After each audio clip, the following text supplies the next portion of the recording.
What's up, movie nerds? It's your girl, CC, and let's get candid about The Legend of Ochi. First up, I'm sorry. I'm sorry to the people who liked it. I'm sorry to the people who were forced to watch it due to AMC Screen Unseen. And I am especially sorry to myself because this movie is so bad. My humble opinion, it just plain sucked. It's been a long time since I've wanted to just leave a movie, and it's broke my streak. Oh, brother, this guy stinks! Unfortunately, I couldn't leave because of this illustrious channel. I do this for you guys. I love you guys. So if you haven't seen it yet, thank your lucky stars, because I suffered through it so you don't have to. Honestly, the movie was boring, weird, and juvenile. If there's ever been a movie where the common moviegoer could have been like, wow, I could have made that movie, this one's it. No, that's not impressive. They tried so hard to be avant-garde, it just lost all meaning. It was sad. Like a person trying to be so cool, it was just cringe. It was honestly an hour and 30 minutes that I wish I could get back so I could do literally anything else. Most of it just didn't make any sense, and the rest of it seemed like really bad rip-offs of other movies. Well, that's been done before. The little creature was like a Wish.com gremlin, and the whole movie was filled with high-pitched, grating, whistling sounds that they said was akin to beautiful music, but it just made me want to plug up my ears. It was like nails on chalkboard. Also, one more thing, I figured I wasn't gonna like this movie because of the trailer, and I was right. Like, my preconceptions were validated. Vindication!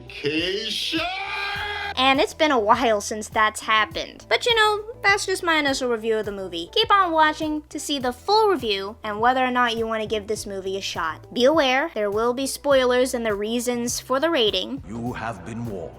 And let's get this party started. I mean, really, let's do this, mother! First up is acting, which I give a 2 out of 10. You know, the only reason why I give it a 2 is because Willem Dafoe was so convincing in whatever weird character he was supposed to embody. I mean, he did it well for this movie. I mean, he's the only one with any magnetism and feeling, but even he couldn't bring any life to any of it. It's a far cry from Spider-Man.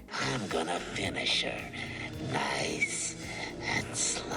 I mean, the acting in this movie was so lackluster, it was draining to watch. I was even checking my watch sometimes because everything was just droning on. The premise was semi-interesting, so if they just gave any life to any of their acting or anything, it could have been marginally better. But everyone just seemed dead. There were 4 main characters that did things in this movie, and then like 7 boys who just seemed like props, set pieces, the background. I mean, the boys' acting were so lifeless, they might as well have gotten mannequins. You couldn't see any light behind those eyes. Okay, yep.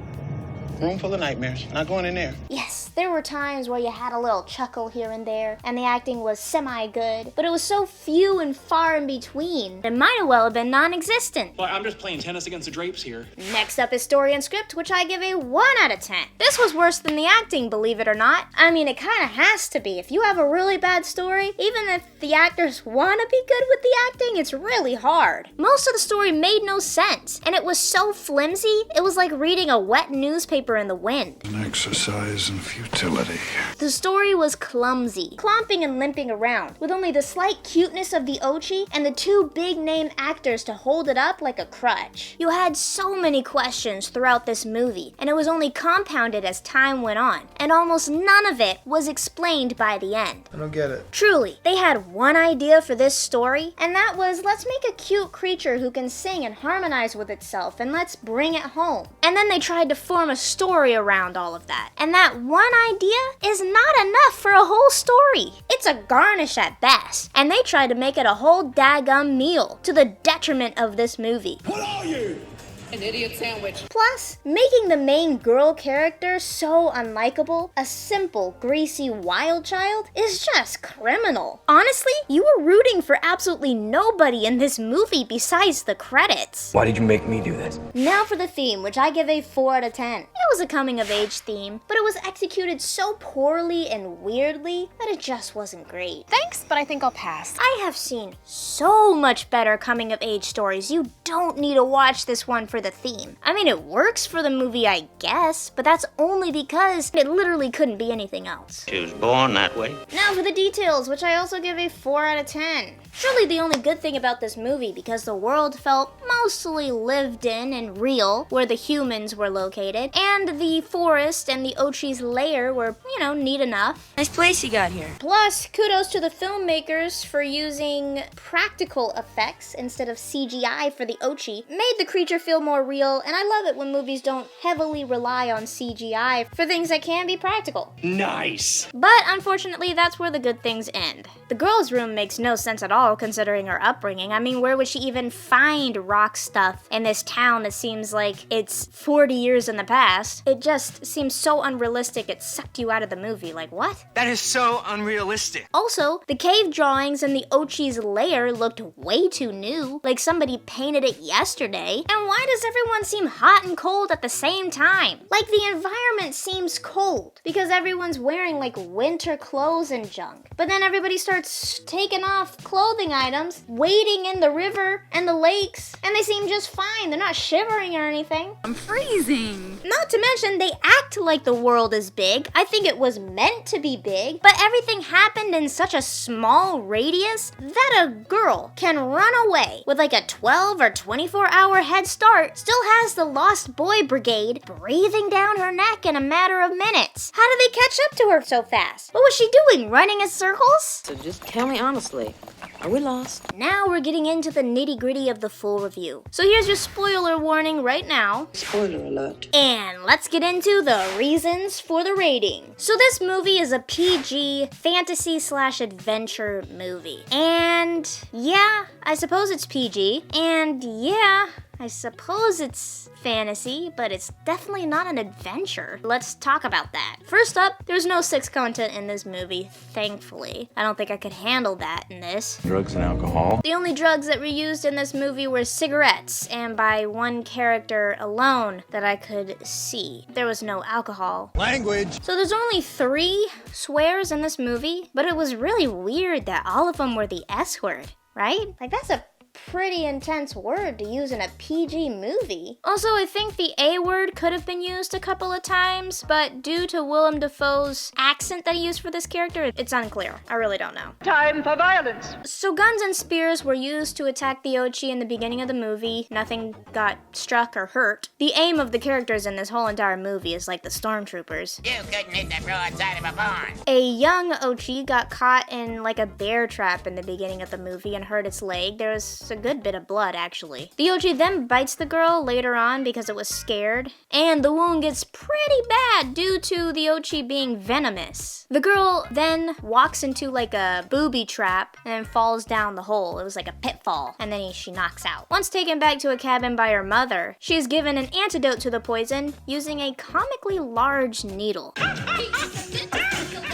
And you see it going down onto the girl's arm, but not into the skin. There's then a scuffle between the mom and the dad, where she knocks him down and then slaps him a couple of times before he pushes her off. Did you just slap me? The dad's leg then gets crushed by a gigantic log, but it doesn't seem to do much to him because he's back up and walking and lifting people 10 minutes later, which doesn't make sense. Lastly, a boy shoots at the Ochi's mother, but again, stormtrooper aim. The gross stuff.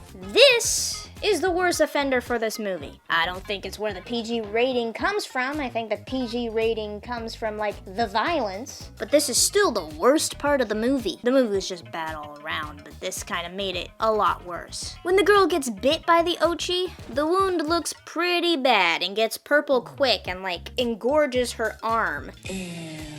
So then she tries to, stick her hand in like a pond, either to use leeches to suck the poison out, or just because she thought she needed to wash it off. Anyway, when she pulls her arm back out, there's like a ton of leeches hanging off of it, and that's gross.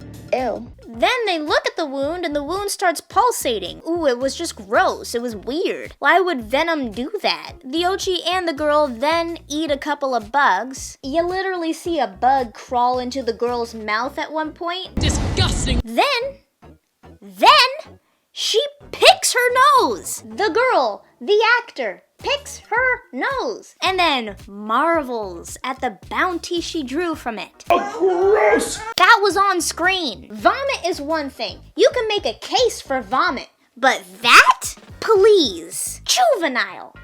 Ugh, it's disgusting. Who does that? Oh my gosh, it's like something from Dumb and Dumber, but worse. Please. Yuck, I'm gonna vomit. Overall, I give this movie a 1 out of 10. I just didn't like this movie, and for several reasons. First, the main girl character was unlikable and juvenile, participating in a scene that was absolutely unnecessary, unfunny, and something that the actor will cringe at once she's older and realizes that it's immortalized for all eternity. Oh, I can't watch this. Second, the story was boring, strange, and senseless. Plus, the boys in this movie, which were glorified extras, let's be honest, were so lifeless, they seemed like props. And that's just to name a few. I mean, there are so many more gripes for this movie, but we'd be here all day. Oh, I wish I hadn't seen that. All this to say, if you're jonesing for a coming-of-age story with a cute little animal, watch Kiki's Delivery Service, or literally anything else. Jeez, what a snob. And did you see that cat? Not this movie. Stay so far away from The Legend of Ochi.